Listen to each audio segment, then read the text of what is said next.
Saya mau tanya nih pengetahuan Mas Roy. Siapa petani pertama yang menemukan padi, Mas? Apa? Siapa petani pertama yang menemukan padi? Nah, ya enak iki ngawur sih.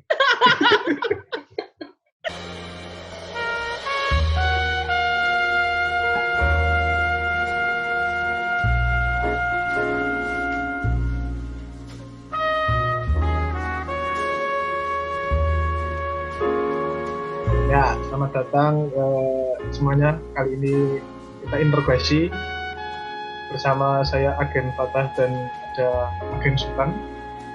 Kita kali ini akan menginterogasi, ini kelihatan nggak? Semoga kelihatan ya. Apa sangat gelap ini. Apa hitam semua di sana? Ketok. Agen Sultan coba diberitahu ini biodata dari tersangka. Ini namanya Raihan Ilham, kelahiran 2 September 1935. Ngawur. Si Raihan Ilham Fadila ini kita dengar-dengar pernah mengenyam pendidikan perkuliahan di 3 universitas. Betul? Nah. Betul? Apa betul? Double degree Anda berarti? Tidak. Dijawab, Tidak 3 universitas. 3 universitas? Belum lulus juga, masih mahasiswa. Berarti dia sudah ahli. Raihan Ilham ini pertanian sangat pionir pertanian menggunakan media elektronik. Kalau biasanya petani menggunakan media tanah dan mungkin media air hidroponik itu, ini media elektronik. Data yang kita dapatkan seperti itu. Mungkin nanti diklarifikasi ya. Terus ada pembelaan gitu. Dari data yang kami dapatkan juga katanya ada garis darah sama Pak Menteri Pertanian kita ini. Apa anaknya katanya? Enggak ada garis hubungan darah sama Pak Menteri itu enggak ada. Ngawur itu. Research-nya ngawur. Mesti di Wikipedia kan. Salah semua nih, Pak. Aduh. Biar Raihan memperkenalkan sendiri. Nah, panggilnya Raihan atau Roy? Roy aja, Roy.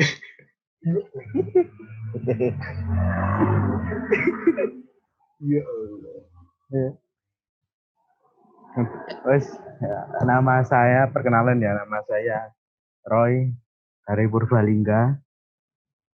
Asal Purbalingga, lebih tepatnya Bukaresa. Itu tadi datanya itu salah semua, risetnya ngawur itu. Risetnya salah semua itu risetnya. Salah. Yang pertama saya nggak pernah kuliah di 3 univ, baru 2 univ. Dan itu belum lulus semua. Yang kedua, saya tidak ada hubungan darah dengan Pak Menteri Pertanian. Tidak ada, sama sekali tidak ada. Saya hanya anaknya Pak Eko, guru olahraga. Pak Ekonya ada Pak Ekonya? Pak Eko mana Pak Eko? Di rumah lah. Langsung. Di rumah. Siapa itu? Langsung aja, nggak usah basa-basi. Aku mau nanya ini namanya siapa ini? Itu Pak Menteri. Menteri apa?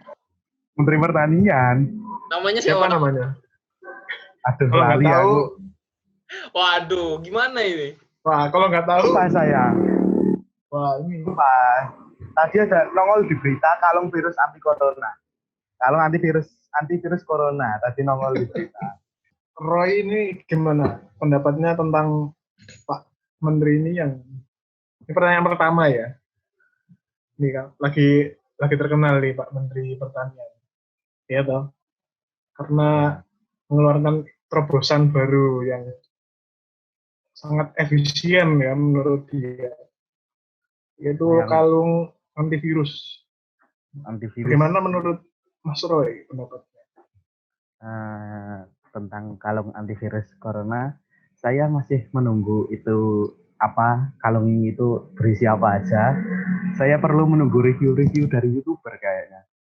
Soalnya di berita itu cuman kurang gitu. Di berita tadi cuman terbuat dari eukaliptus apa gitu loh. Kayak minyak telon kayak gitulah. Kurang minyak kayu putih. Maaf, salah. Minyak kayu putih jadi kurang. Saya masih menunggu review dari YouTuber-YouTuber buat mereview itu sehingga saya ngerti. Itu cuman beritanya cuman Kementan meluncurkan kalung antivirus corona yang akan diproduksi massal pada Agustus. Cuman itu aja yang baru saya dengar. Jadi belum rinci lah, belum ada itu. Mungkin kalau kandungannya ditambahi gipsum atau tambahin saus gitu bisa jadi penangkal corona gitu. Gipsum. Bawah-bawah. Jangan bawa zaman jahiliyah. Itu zaman jahiliyah itu. Oh, udah nggak mengkonsumsi Lupakan. gipsum. Apa masih Lupakan mengkonsumsi lah. gipsum apa? Skip Oh, nanti tak close loh hidupnya. Oh, udah enggak.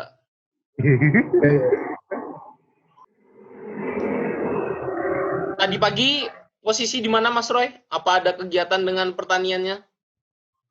Tadi pagi di sawah biasa, matun sama nanjari. Apa aja tuh? Matun. Ceritain Mas Bagong.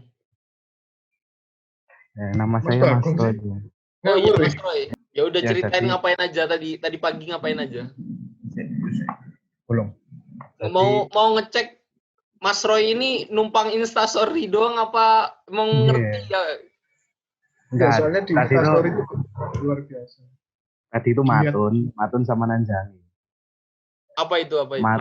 Matun itu ibaratnya membersihkan rumput liar atau gulma yang ada di sebelah padi. Oh, gini aja. Biar- Dari awal aja ceritain kisah padi dari awal gitu. Ya, jadi pertama kan habis panen, sawah kosong, lahan kosong, langsung diolah. Pertama galengi atau membuat galengan, membuat bahasa Indonesianya membuat saluran air lah, drainase. Nah, di pinggir-pinggir itu kan biar airnya bisa lewat. Nah, habis itu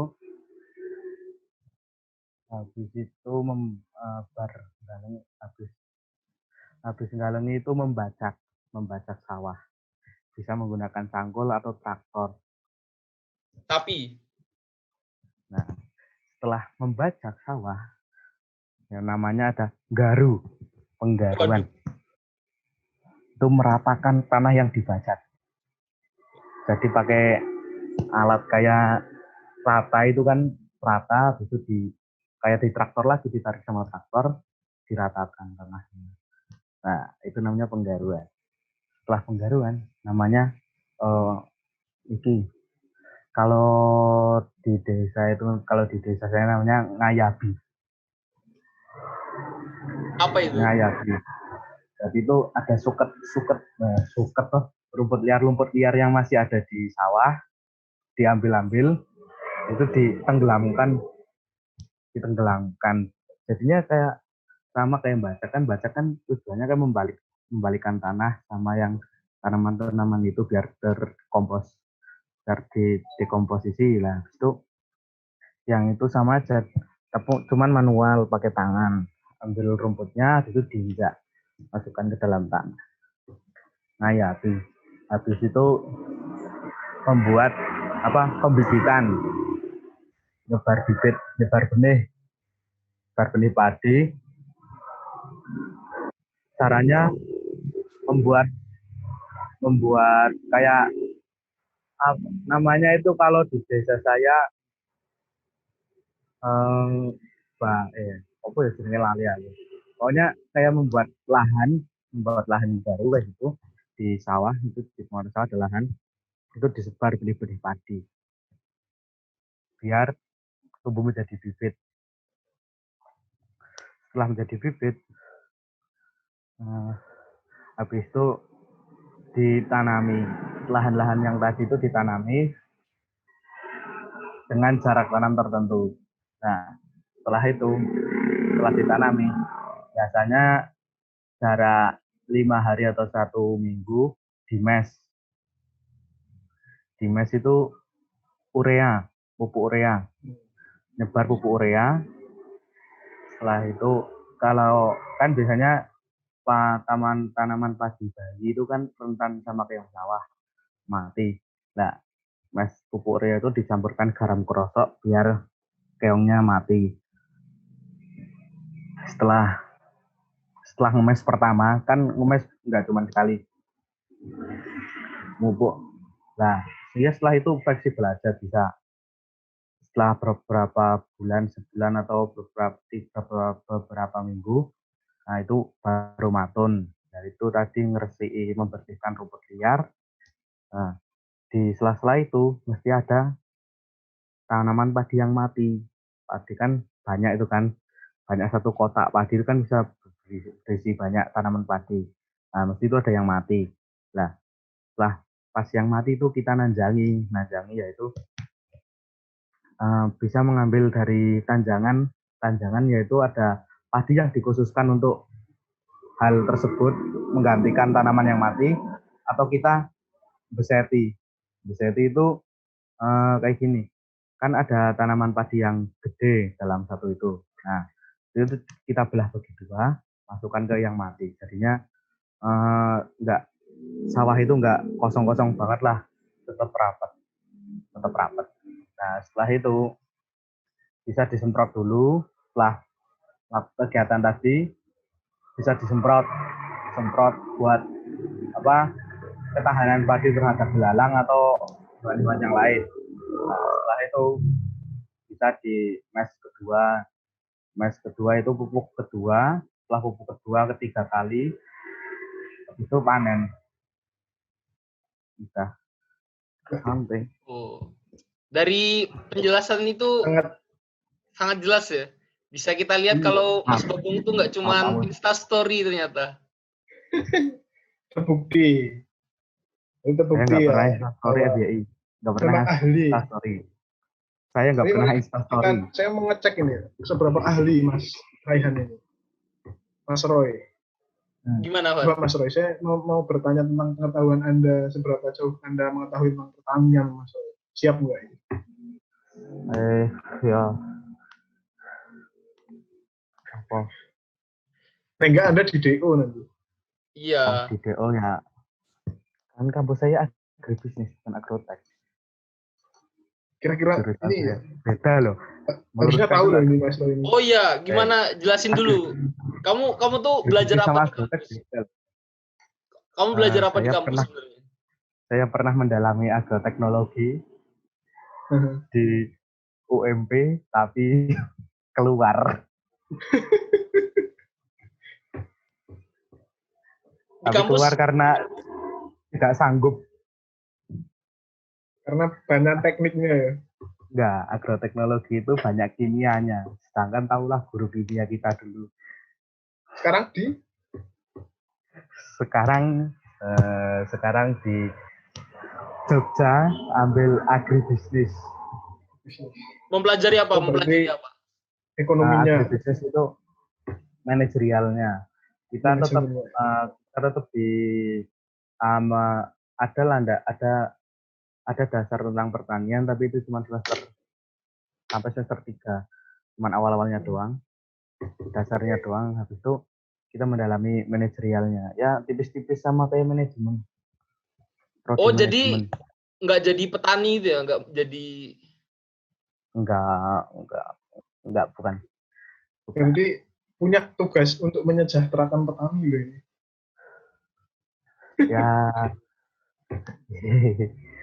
Ya enggak. Beban sosialnya kok berat banget ya. Ya aku mau takon loh mau. Oh iya, lanjut. Nih, saya mau tanya nih pengetahuan Mas Roy. Siapa petani pertama yang menemukan padi, Mas? Apa? Siapa petani pertama yang menemukan padi? Nah, ini ngawur sih. Enggak, gini loh. Enggak, masalahnya gini loh. Aku tuh bertanya-tanya. Ya, Aku kadang kalau bertanya-tanya kalau makan nasi itu. Kok iso ya kalau ada orang yang petani menemukan bagaimana nasi itu dibuat. Kan prosesnya panjang seperti yang Mas jelaskan itu ya. Mas Roy itu kan baru menjelaskan sampai panen. Belum giling. Oh, Anda mau sampai jadi nasi? Enggak. Maksudnya Sampai jadi bisa ada nasi. orang yang menemukan bahwa nasi bisa dimakan. Ya, Padahal prosesnya panjang. tanya aja ke nenek moyang Anda. Tidak ada Nah, sejarah yang mencatat siapa penemu padi pertama dan siapa yang memasak padi pertama. Nah, prosesnya panjang loh. Ada. Ya, iya panjang, tapi kan tidak ada yang sejarah yang mencatat Apa siapa langsung yang dari menemukan. ya, petunjuk Allah ya. Mungkin petunjuk Allah atau Petunjuk Allah. kalau enggak gini, mungkin ada nenek moyang zaman kita dahulu nemu ini tanaman apa? Kok ada buah-buahnya kayak gitu kan? Waktu diambil, cobalah direbus. Zaman dulu kan direbus pakai itu kan, direbus. Itu direbus. Zaman megalitikum paling direbus atau paleolitikum. Digiling sih loh. Harus digiling. Enggak usah. Mungkin dulu nggak usah digiling, tapi tanah dipakai. Bisa tahu harus di tanah gitu kan. Guys, itu insting manusia rasio kayaknya. Air dengan beras itu kan. Sekarang ganti ya. Kan Mas ini kan Mas Roy manajemen. Kok agribisnis. Ya, agribisnis. Jadi menurut Mas Roy ini Indonesia ini menurut Mas itu masih bertumbuh pada sektor agraria. Ya. Ekonominya di Indonesia. Terus juga gimana pandangan masyarakat menurut Mas tentang petani gitu? Pandangan tentang petani, ya kan? Yang kerjanya berat, hasilnya nggak seberapa. Kenapa itu kira-kira? Petani padi loh, petani padi. Nah, petani padi sih. Ini aku nganunya petani padi. Petani padi itu kerjanya berat, tapi nggak seberapa. Sudah banyak testimoni dari petani yang sambat ke saya setiap nyawa tentang harga padi. Harga gabah lebih tepatnya. Karena petani itu lebih sering menjual gabah untuk memenuhi kebutuhan mereka daripada menjual padi. Karena konsumen padi itu kan banyak sih ya, tapi menjual beras daripada menjual gabah. Soalnya menjual beras itu lebih susah mencari konsumen. Mending menjual gabah ke pengepul kayak gitu. Sudah selesai daripada menjual ke konsumen langsung. Berarti Mas kalau misalkan ntar ini aku masih penasaran. Yang biasanya petani-petani itu kebanyakan dia jadi buruh taninya atau emang dia punya lahannya sendiri, ngerjain sendiri gitu? Kebanyakan kalau di desa saya itu buruh taninya yang banyak. Berarti yang punya itu kayak juragan gitu, suki-suki. Yang punya itu juragan lah, atau tarik dusunnya lah, atau ya kayak gitu kebanyakan. Jadi yang kebanyakan. Tapi ada juga yang punya sawah dan ikut bertani. Ikut menjadi petani ada. Tapi kebanyakan buruh taninya. Kalau Mas Roy sendiri, petani mandiri atau buruh? Saya ikut sawahnya Pak Lek saya. Cuma belajar. Ya. Pause. Aku nganu charger. Dulu. Kamu Mas Roy. Apa ada petani yang sambat-sambat gitu nggak masa pandemi gini? Apa penghasilan mereka sama-sama aja? Soalnya kan padi kan panganan pokok masyarakat Indonesia. Apa ekonomi kita pada masa corona ini ngaruh ke mereka gitu? Apa sama-sama aja, sama-sama sengsara? Sambatnya relatif sama sebelum pandemi. Nah, itu harga gabah kering murah pada saat awal panen. Ya sama kan, setiap panen itu kan murah semua tanaman kalau pas panen raya itu mesti murah. Nah, harga gabah setelah panen itu mesti murah. Jadi petani kan itu mesti butuh duit buat yang lain kan, buat ke sawah selanjutnya, nanam selanjutnya atau kebutuhan mereka sehari-hari. Dan sedangkan mereka hanya punya gabah yang apabila dijual itu harganya nggak seberapa dan nggak balik modal dulu. Jadinya mereka sambatnya tentang itu. Enggak. Oh enggak, sambat corona gitu sebelum dan setelah corona apa beda? Apa sama aja? Kayaknya sama ya. Ada ya bro. Ada yang menjadi buruh tani karena nggak bisa kembali ke Jakarta. Pas pertama corona dapat poin menarik sih dari Mas Roy. Muncul itu pas Maret. Maret itu kan lagi pertama kali muncul kan, nggak boleh ke Jakarta. Itu ada buruh tani yang ikut manen di tempat balik saya dan itu sambat. Wah, langsung balik Jakarta lagi kudu tani meneh ning kene yo. Piye meneh. Ngene kuwi. Itu sambatnya kelas itu. Aku mau bawa tadi yang katanya ini loh. Mas Rehan bilang pas panen itu kan jelas harganya murah ya karena sediaannya banyak. Nah, itu kadang-kadang yang aku pernah dengar itu yang jadi lingkaran setan bagi para petani itu. Kadang-kadang petani itu harus utang untuk beli bibit, pupuk dan lain-lain untuk nanam. Sedangkan pupuk sekarang terus, mahal. Untuk nanam terus dia menanam saat panen, jumlah panen itu kan nggak cuma dia, ada banyak kan. Yang namanya teori ekonomi, aku kan bukan orang semakin banyak stok maka supply and demand. Ketika supply-nya banyak, harganya jatuh. Nah, itu padahal dia harus bayar utang dia buat beli bibit, buat cicilan buat makanin keluarganya. Mungkin masalahnya di situ ya, seringnya ya. Masalahnya di situ, masalah utama petani. Biasanya ya gitu. Kalau pas panen, masalahnya di situ. Kalau pas nandur ya, masalahnya dari keong sawah lah, atau ya, air, hama, air, sama pupuk. Biasanya pupuk kan sekarang dibatasi, pupuk subsidi. Harganya 125.000 per karung. Kalau nggak salah di daerah saya. Itu kalau subsidi. Nah, sedangkan subsidi itu punya jatah 2. Satu orang yang punya kartu tani itu hanya punya jatah 2 karung kalau nggak salah. Nah, kan 2 karung itu kalau yang punya sawah lumayan, yang lumayan banyak itu kan nggak cukup. Masa bikin pupuk sendiri. Ya cukup mungkin. Makanya kalau beli itu pakai ini, Bro. Pakai KTP ya? Apa di koperasi? Pakai kartu tani.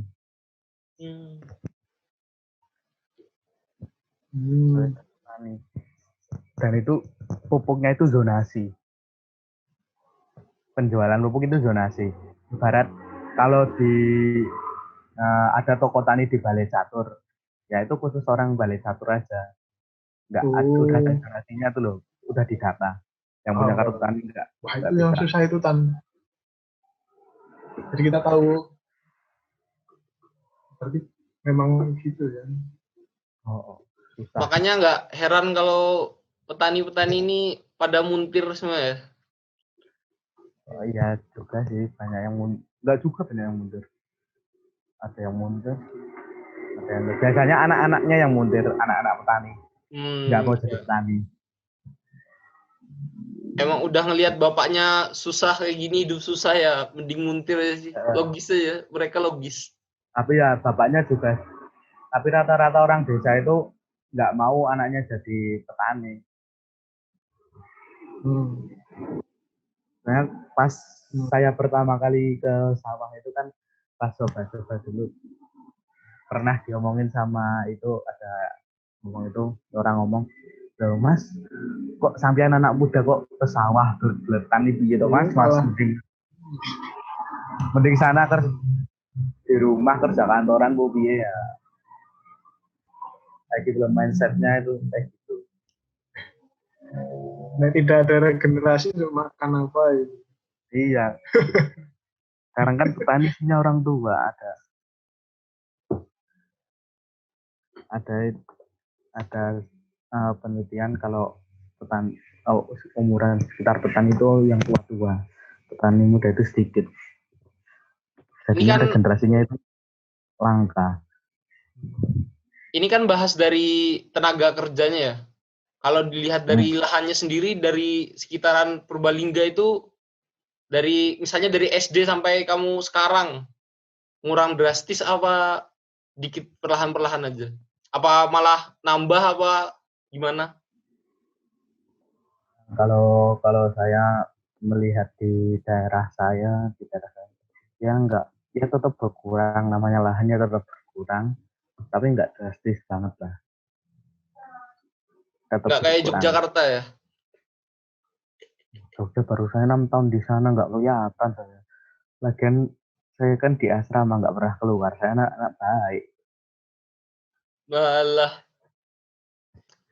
banyak meme-meme di luar sana tuh yang mendiskreditkan kalau orang yang ngambil pertanian tuh akhirnya nanti jadi pegawai bank. Kalau dilihat kamu sendiri dan teman-temanmu itu sendiri, gimana sih itu tuh bener apa enggak? Realitas seperti itu. Saya pernah diberitahu dosen saya kayak gini. Nah, itu kan kenapa orang petani itu biasanya jadi pegawai bank? Karena kan ada yang ada pengusaha pertanian itu ke bank minjem duit kan ada kan, mesti ada pengusaha pertanian itu ke bank minjem duit. Nah, sedangkan yang kan bank nggak bisa serta-merta menerima pinjaman itu kan. Nah, mereka butuh orang pertanian yang bisa mengira-ngira, oh kayak gini panennya, kayak gini, apakah prospek untuk meminjamkan uang ke sana, apakah kreditnya nanti lancar atau gimana lah, itu kan yang bisa mengerti hanya orang pertanian. Nah, jadinya kayak gitu, bank bisa menarik orang pertanian untuk kayak gitu. Oh gini, sebenarnya sebagai mahasiswa pertanian, kamu melihat prospek tani di Indonesia itu gimana? Melihat kita nih impor terus dari Filipina ya biasanya ya? Filipina nggak sih? Ya, dari Filipina, terus Vietnam, sengketa pertanian dan lain sebagainya. Melihat realitas sekarang ini, apakah Indonesia beberapa puluh tahun ke depan masih jadi negara agraria gitu? Kayaknya negara agraria kan ada dulu pernah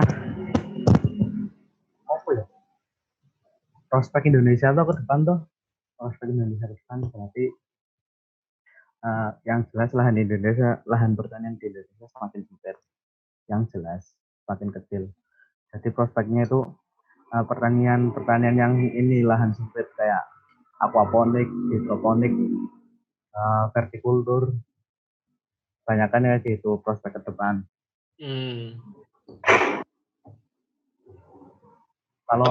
Kalau padi-padi itu? Kalau masalah beras impor itu ada tujuannya. Yang pertama menstabilkan harga beras. Saya pernah mendengar kalau nggak salah impor itu tujuannya menstabilkan harga. Tapi aku penasaran ya, itu impor harga negara beli sama petani Indonesia sama petani impor itu lebih mahal mana gitu? Apa jangan-jangan lebih mahal pas beras impor gitu? Kalau beras impor saya nggak pernah makan juga, nggak pernah tahu harganya.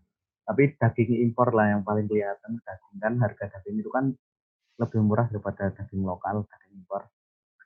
Jadi itu dari tersebut itu pertama secara tidak langsung menurunkan harga loh ke orang. Jadi harganya nggak terlalu tinggi. Kalau beras saya juga nggak pernah mengkonsumsi beras impor. Kalau ketahanan pangan Indonesia baik sih, baik. Menurut saya baik di daerah saya. Berasnya masih melimpah. Tapi katanya petani itu kalau stok beras mulai langka itu di daerah saya mulai Januari. Oh, bisa langka gitu ya? Apa gara-gara musim? Enggak, karena kan kalau di sawah itu kan ada yang namanya ketiga. Nah, sekarang itu masuk ke ini periode ketiga, periode nandur ketiga. Jadi kan periode nandur itu dilihat dari irigasi airnya, air mengalir. Air di daerah saya itu kan bukan dari itu dari irigasi loh, dari kiriman dari yang daerah-daerah sana, daerah atas. Jadi itu periode ketiga. Periode ketiga berarti ini periode terakhir panen bulan September kalau estimasinya ya September, kalau enggak September, Agustus akhir, September lah maksimal mentok September, November awal maksimal mentok ke daerah saya. Nah makanya itu kan setelah panen itu nggak ada kiriman air lagi dari atas, kan? Jadi kan airnya nggak ada, jadi nggak ditanami padi. Sebenarnya sawah-sawah daerah saya itu kebanyakan tanam palawija. Oh, ada di Twitter itu lagi viral pokoknya sawahnya tuh kering, perairannya malah lebih memilih ke PAM daripada ke sawah-sawah. Lihat nggak? Enggak, saya bukan anak Twitter. Alah. Saya Twitter itu cuma update lagu doang. Update lagu. Share lagu udah selesai. Oh ya, aku cerita yang pertanian di daerahku ya. Jadi di di daerah Kalimantan Selatan itu ada daerah pegunungan. Nah, di situ masyarakatnya nanam padi. Nah, padinya itu tapi nggak diairi, Gong. Tapi dia di lereng miring gitu. Nanamnya di lereng miring. Jadi di lereng miring itu pertama dibakar dulu biar tanahnya subur. Pembakaran lahan di Kalimantan sama Sumatera itu sebenarnya buat penyuburan lahan. Ya emang di sini juga pembakaran lahan Nah, ada. terus ditanami Ini tuh padi pembakaran. di lereng gunung gitu, jadi nggak diairi. Di Jawa gitu, ada yang gitu juga nggak sih? Apa cuman khas Kalimantan ini? Nah, airnya itu tuh dari mana? Kalau lereng gunung itu tuh kan ada air mengalir tuh disebabkan Nggak mesti tahu. ada. Jadi, tapi aku pas searching itu tulisannya ada beras khas Kalimantan lereng gunung gitu. Ya pokoknya dia nggak terendam air loh. Kalau di Jawa kan direndam air kan. Kalau Enggak sawah-sawah mesti. Sebenarnya itu padi terendam air itu kan kebutuhan air pada padi itu kan nggak selalu sama. Mesti ada kebutuhan air yang berbeda. Misalnya kalau pas panen itu tanaman itu butuh air yang banyak. Pas awal nandur tuh butuh air yang banyak. Nanti semakin besar waktu panen airnya itu ditutup biar nggak kebanyakan air. Kebutuhan air pada tanaman kan berbeda-beda pada masanya. Jadi nggak yang yang apa yang penting itu di pas masa-masa awal tanam sama middle ke arah ke middle sama arah ke akhir itu airnya butuh banyak biar tanamannya nggak mati. Apa sudah tersampaikan semua keluh kesah petani, Gong? Atau ada yang belum disampaikan sebagai penutup? Yang apa ya kalau kesah petani ya lingkaran setan tadi. Jadi ketika panen raya harga murah sama banyak ya pupuk. Biasanya kalau sekarang pupuk sih kan rata-rata pupuk yang susah didapat. Ini kan Mas Roy ini punya usaha lain. Kolegannya. Kopi ya, masih enggak itu? Oh iya, kopinya. masih enggak kopinya. Kopinya di Jogja. Saya sudah nggak ke kos 3 bulan lebih. Nggak tahu kosnya jadi sarang hantu atau sarang laba-laba. Hantu enggan di kos Anda, Mas Roy. Loh, Anda belum lihat setelah dibersihkan kos saya. Fata sudah testimoni. Tapi Siapa? Fata pasti lah kayak reget ya. Aiku. Ono koncoku ya, bersih. Masih lanjutnya itu usahanya masih kan? Lagi vakum. Ya, gue running kosan. Saya menjadi petani sekarang. Belajar menjadi petani. Tipis-tipis lah. Ya, aquaponikku mati, Cuk. Aquaponik saya mati. mungkin nanti ada inovasi kopi dengan beras. Ya, Air tajin. Fun fact. Air tajin. Kopi-kopi di daerah Purbalingga itu kebanyakan dicampuri beras. Ada yang campuri beras. Curang itu. Malah curang. Aku mesin kopi malah dapat beras gimana? Enggak, itu tuh ini fun fact. Itu jadi kopi, kalau kata Pak Mukidi itu kopi Singo. Kalau di daerah-daerah sini. Kopinya satu biji, berasnya songo. Jadi itu campuran kopinya satu biji, beras. Kopinya dicampur beras, itu digiling. Jadi tetap rasa kopi tapi nggak terlalu strong. Daerah ini. Banyak. Ya udah. Bentar. Sebagai informasi. Sebagai informasi, kita interogasi kali ini disponsori oleh Davasel. Yakin. Itu. Davasel, ya. Ngobrol sponsor Anda. Di atasmu loh ada tulisan Davasel. Oh iya.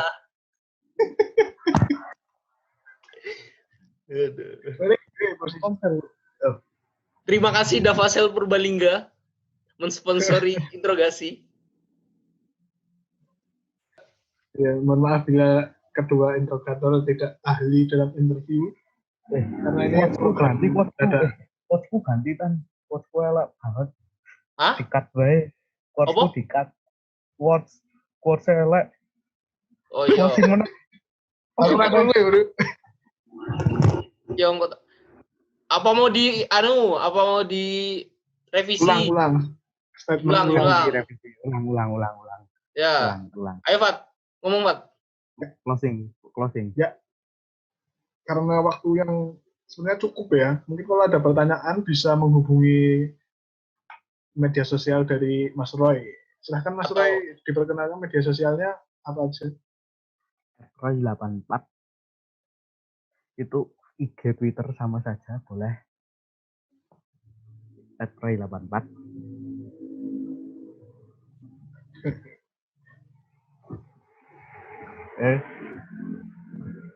Terima pesanan beras juga ya. Ya, boleh. Kalau enggak nanti saya kontak teman saya yang jualan beras. Area Purbalingga tapi sekarang ya. Enggak, kalau yang teman saya udah melalang buana. Ya, itu tadi mungkin dari Mas Roy ada closing statement untuk teman-teman yang ada di rumah. Closing statement. Agar semangat mungkin yang ingin bertani. Menginjakkan kaki di sawah. Bertani itu nggak sekedar di sawah, nggak sekedar panas-panasan, nggak sekedar nyangkul, bisa di rumah. Banyak caranya, ada aquaponik itu yang kayak kangkung sama lele yang lagi trending viral itu. Habis itu ada hidroponik, ada vertikultur, ada dan yang lain-lain lah. Itu sangat prospek ke depannya. Kalian bisa nandur di situ, nanam di situ, nanam sayur. Nanti kan sayurnya nggak usah beli, jadi lebih murah, lebih sehat. Ya nggak apa-apa lah. Jadi petani itu nggak selalu panas-panasan, nggak selalu hitam kulitnya.